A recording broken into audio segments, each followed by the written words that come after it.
Bonjour, welcome back to our channel. Today we are taking you to Notre-Dame de Paris after 5 years of renovation. So, on y va.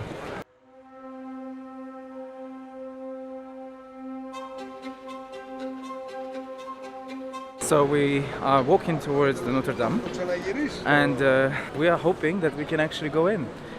The online system that they had, I've spent 4 days, stayed up until after midnight, and still I didn't manage to record us. I didn't manage to reserve the place. You open and it's already gone. So I'm not even sure how they did the tickets, but whatever. Anyway, so we're going now. Hopefully we will see. Not so fast. This was recorded on December 9th. When we got to the cathedral, a gendarme told us that they were instructed to only let in those who had the online reservation or an invite. So we headed home. A week later, almost exactly a week later, we're back, and this time we've got the tickets. And it's the first time that Sinan is going to see Notre-Dame. So that's gonna be very interesting and hopefully very beautiful. We need to cross quickly. Less people on the streets today. How do you feel? I don't know, I don't expect anything. Because if I expect something and if I get less than what I expect, I get angry or I get upset. So it's better to expect nothing and then things come naturally.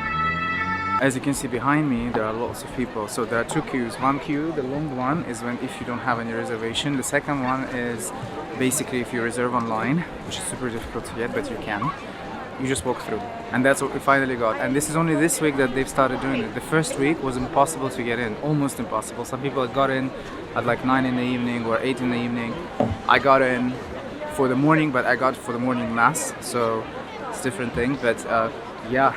Hopefully it will be easier to get in from now on, and just so you know, let's go explore it inside.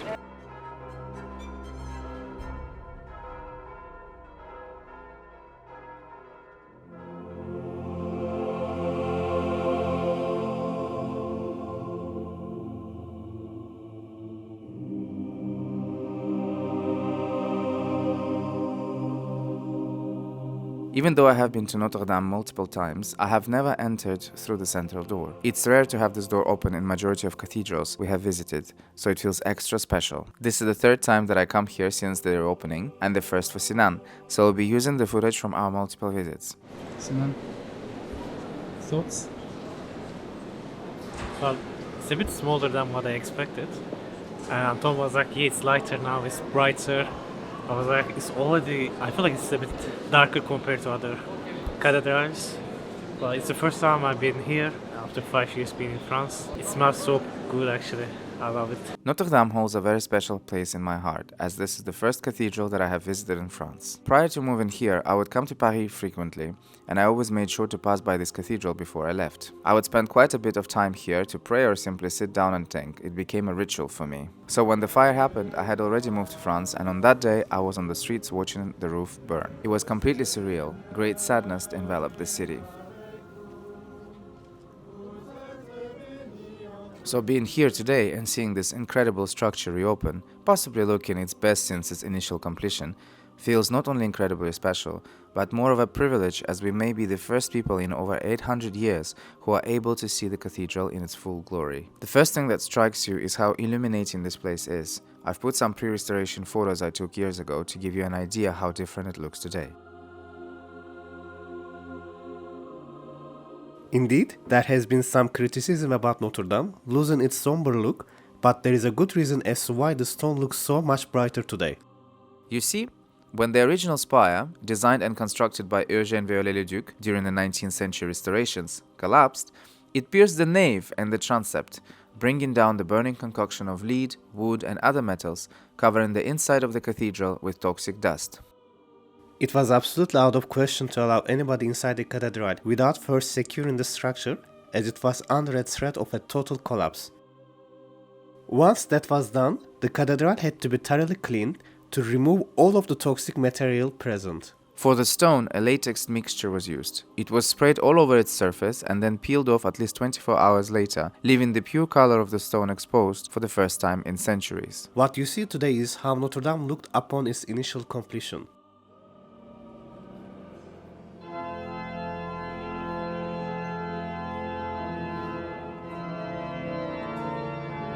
If you happen to be here for a mass, you may hear the incredible organ that was first constructed in 1733 but successively restored since then.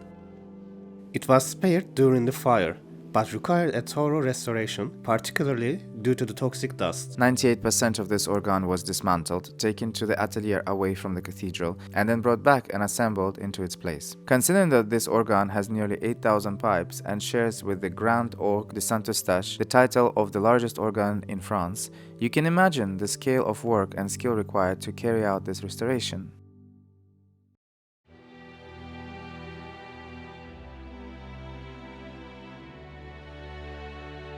When you stand in the center of the transept, look up, and 33 meters above, you will see the beautiful clef-de-voûte keystone of the transept featuring the painting of the Virgin Mary with the Child, surrounded by 4 angels. Miraculously, 2 of those angels survived the fire and only had to be restored, while the other 2 had to be created new. Now would be the perfect time to mention the new altar and other liturgical furniture that has been placed here. Their designer, Guillaume Bardet, had this to say about his work.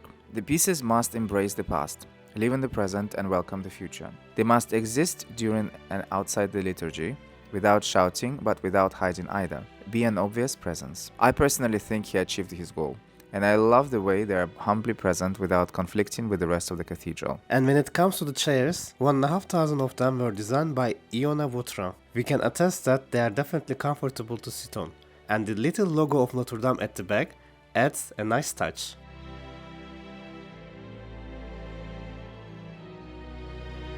As we go into the Ambulatoire, or the Ambulatory in English, the space that wraps around the choir, we are first met with its magnificent 13th century enclosure.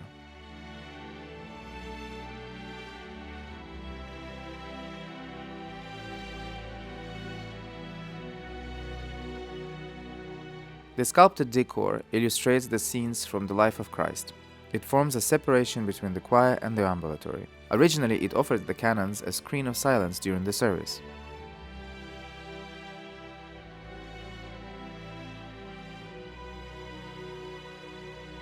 Today there are 2 of these sculpted walls. The northern part represents scenes from the childhood of Christ, while the southern wall represents the apparitions of Christ.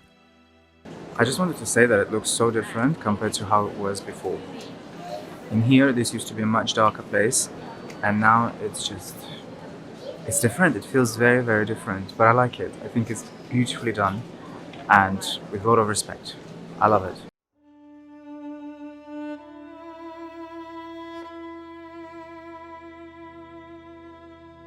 If you take a moment to look inside the choir through the gates, you will see the magnificent high altar. In 1638, Louis XIII, by a solemn vow, consecrated his kingdom to the Virgin Mary and promised to build a new high altar in Notre-Dame de Paris with a sculpture of the Pietà. Installed in the year 1723 under Louis XIV, Nicolas Cousteau's Pietà, inspired by that of Michelangelo, is a Baroque masterpiece. The sculpture, along with those of the kneeling Louis XIII and Louis XIV, were restored in 2018. Just before the fire. Since then, all was cleaned, including the surrounding 6 angels with the weapons of the Passion, who rediscovered their original color of gilded bronze. By the way, if you wonder why the cross at the choir is looking rather too modern to be here, that's normal. I asked myself this question too. The cross is relatively new, as it was only placed here in 1994. You see, the original cross was cut off during the tumultuous years, somewhere between 1791 and 1793. By the time Viollet-le-Duc got to restoring the cathedral in the 19th century, its significance was forgotten, and the cathedral was left without a central cross in the choir until the 90s. Today, however, if you find the right spot, you can take a fabulous photo or a video with the small cross of the new altar, framed perfectly by the one of the grand altar behind.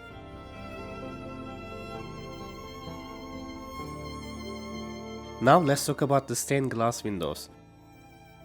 The idea of using stained glass and light to bring the feeling of something divine inside a structure was initiated by Abbé Suger at the Basilique de Saint-Denis, which is a gorgeous royal necropolis that we have an episode about, linked in the first comment. The successive construction of cathedrals in Chartres, Paris, and the Sainte-Chapelle allowed for the mastering of the technique, albeit often requiring rare and expensive pigments in large quantities. While the glass windows were not really damaged by the fire, they hadn't been restored for a long time, some were never cleaned, so they had to undergo thorough cleaning and restoration to bring back the magical color inside of the cathedral. It is truly incredible how the stained glass did not get damaged by the fire.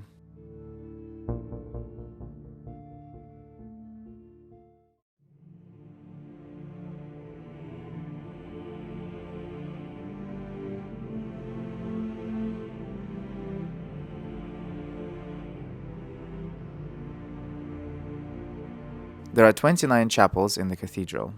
Immediately after the fire, the workers had to wear special costumes to protect themselves from the toxic dust. 2 chapels were chosen, Chapelle Saint Ferdinand and Chapelle de Notre-Dame de Guadeloupe. They would be the first chapels to undergo restoration in a closed-off environment, while the rest of the works continued all around the cathedral. It must be noted that the chapels were never restored in one go altogether. Prior to the fire, they would be restored every 10 years, one after the other. This is the first time we can see them all restored at the same time. In the center of this space stands the new reliquary frame for the Saint Crown of Thorns of Christ. The crown, along with other objects of the Passion of Christ, were bought by Louis IX in 1238 from Baldwin II of Courtenay, the Latin Emperor of Byzantium in financial difficulty in Constantinople. The relics were first housed in Sainte-Chapelle until the French Revolution. During the Revolution, the Abbey of Saint-Denis and then the National Library housed the relics.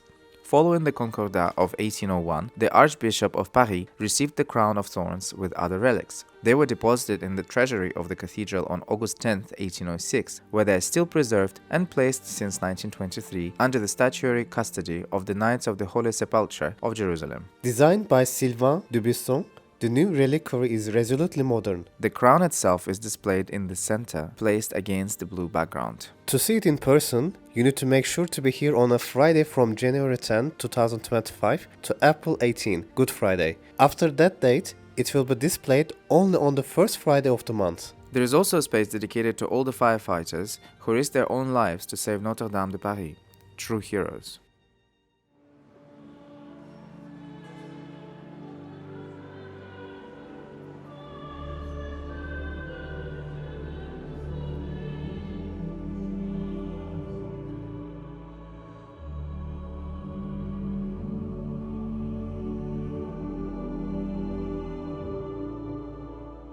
As we make a full turn around the choir, we are met with the most miraculous object of the whole fire event, the statue of the Virgin and the Child. The statue dates to the mid-14th century and comes from Saint-Aignan Chapel, used by the canons of Notre-Dame. It was first placed at the central pillar of the portal of the Virgin. Then, Viollet-le-Duc had it reinstalled in the cathedral. Just a few meters from this precise place, on that fateful April evening 5 years ago, the entire roof of the transept collapsed, damaging all on its way. But the Virgin with the Child was left intact, giving people hope and promise of never-ending light and protection of God.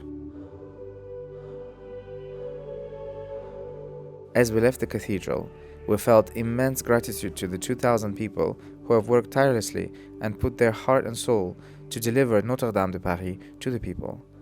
Merci beaucoup.